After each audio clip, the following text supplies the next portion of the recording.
Okay, again, single-handed job here, so the video might be a bit shaky, so apology for that.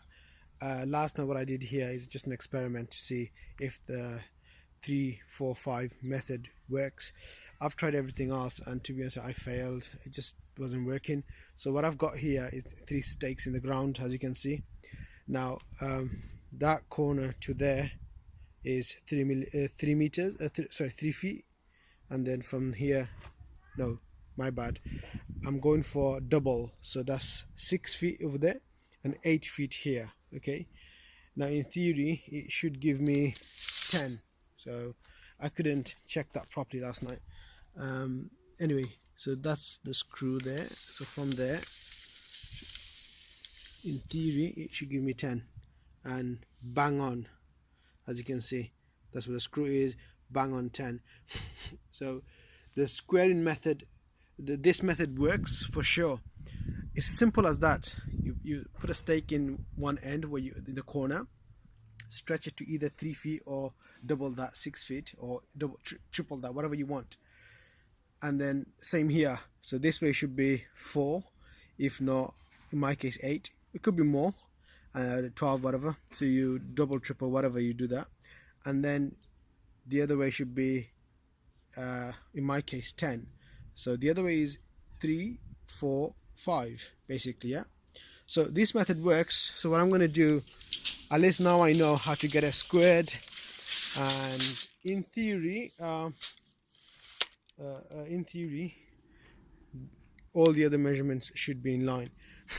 So right, so what I'm going to do now is I'm going to get on with building the concrete form.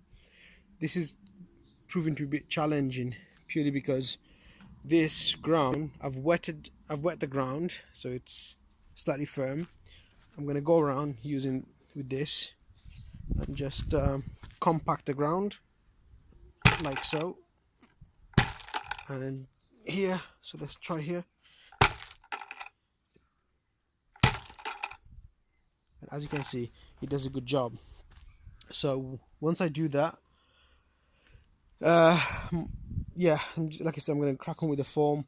So I'm going to build a concrete form using these 2x6. Now the concrete form is challenging purely because it's the base itself is 3.6 meters by 4.5 meters. That's large, and for that reason it's very challenging. So I'm gonna have to use offcuts to bottom and all that stuff, joining and all this, really complex, but it seems complex anyway. And then what I'm going to do is rest on the ground. As you can see, the ground's not level, and I'm going to give up on this. It's just too much effort.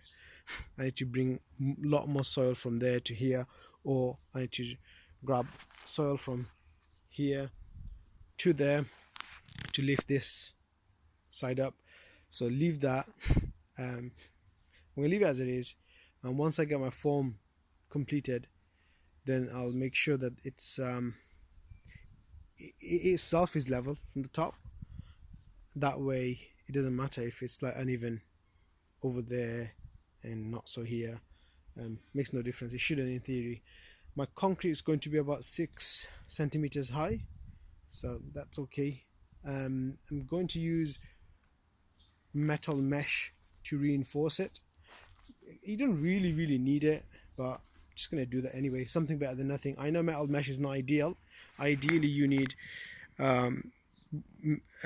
iron rods specifically designed for these sort of things, but expensive, so I haven't got that anyway. So I have to get on with this. So this is what I'm going to do.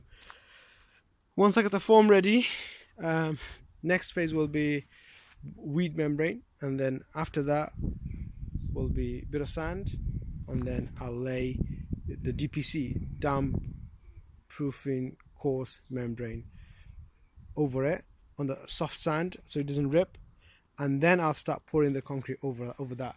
So that's the plan.